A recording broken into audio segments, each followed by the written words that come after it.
welcome to Storytime with Judy. Our book today is Tacky Goes to Camp by Helen Lester and illustrated by Lynn Musinger. Well, Tacky goes to camp with some of his other friends. He's not really a good campmate because he doesn't do things the way everybody else does. But in the end, let's see if Tacky's able to save the day. Didn't exactly look like summer camp, but then summer didn't exactly look like summer in the nice icy land.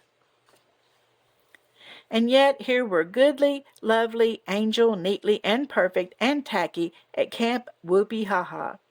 Goodly, Lovely, Angel, Neatly, and Perfect had packed carefully. They brought, and it looks like they've brought, some bedding and a backpack and trail mix, a shovel, a first aid kit, a flashlight, a canteen, and their toothbrush and toothpaste and a hat. And Tacky brought a TV, cookies, pizza, skates, his pajamas, a pillow, and a game. They wore nifty uniforms with their names on them, and every night they slept in real tents. How campy.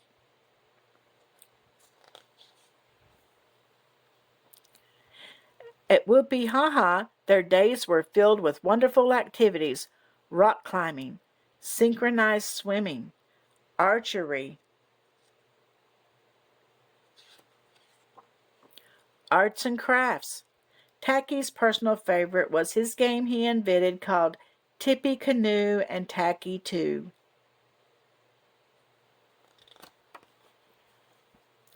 But the best activity of all came one evening. It was Sleep Under the Stars night. The penguins gathered around the crackling fire and sang the camp song. We're penguins, we cannot ride horses, because our legs were put on long. But other than that, we're perfection. Just hear us as we sing our song. Whoopee, whoopee, whoopee, ha ha, ho ho, hee hee. Whoopee, whoopee, whoopee, ha ha, ho ho, hee hee.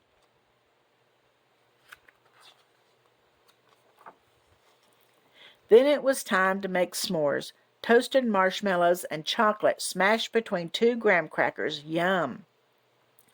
Finally, just before bedtime, it was scary story time. Ooh.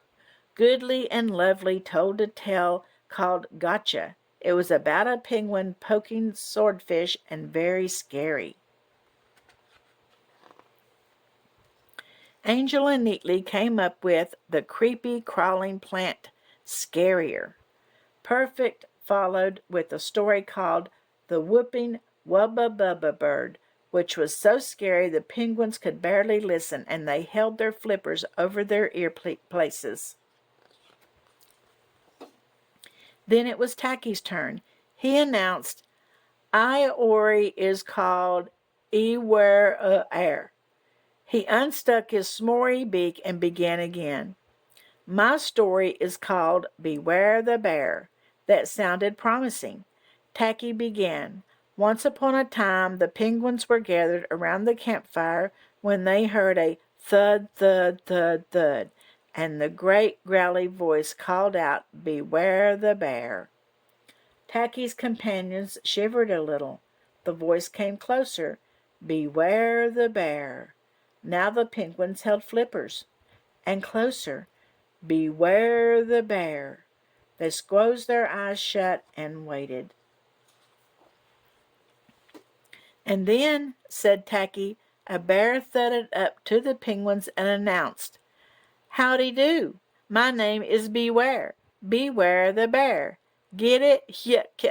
The end. And silence followed. Then a chorus of, oh, scary story time had ended as a not-so-scary story night. So the disappointed penguins crawled into their sleeping bags. Only one penguin remained unbagged. Tacky needed s'mores mores. At least a few dozen, more or less. Finally satisfied, he dove in head first, not worrying about having crumbs in his bed. Nor was he aware that his sleeping bag was lying on the leftovers he just couldn't quite finish. Much, much later, well, after midnight, as the penguins slumbered, there came a thud, thud, thud, thud, and a great growly voice boomed out. Beware the bear. Up shot goodly, lovely, angel, neatly and perfect. And what they saw was a bear to beware of. Something smells yummy, growled the bear.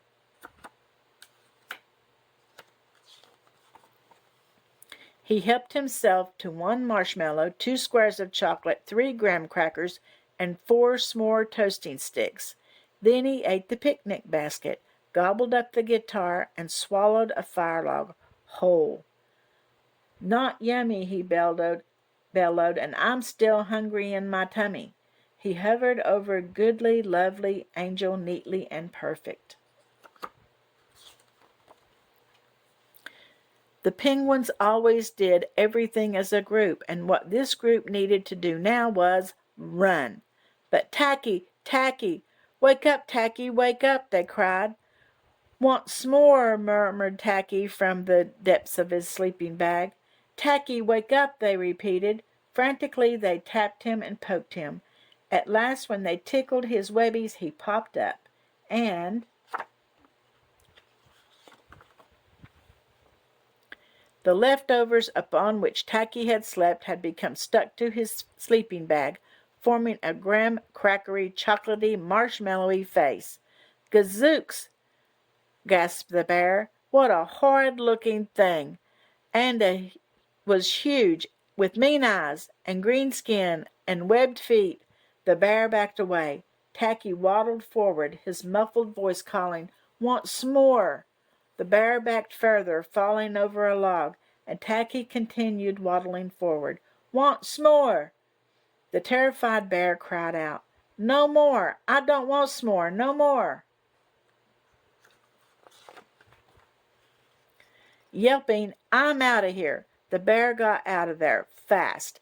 As he sped off, he thought to himself, That was embarrassing, but at least I'll have a scary story to tell around my campfire tonight. Goodly, lovely, angel, neatly, and perfect hugged Tacky. They hadn't even mind getting sticky. Tacky was an odd bird, but a nice bird to have around. Well, Tacky is an odd bird, isn't he? And he's kind of not too fun on a camping trip, but he turned out to save the day, didn't he? I hope that you enjoyed this story, and I'll see you tomorrow, and don't forget to like and subscribe.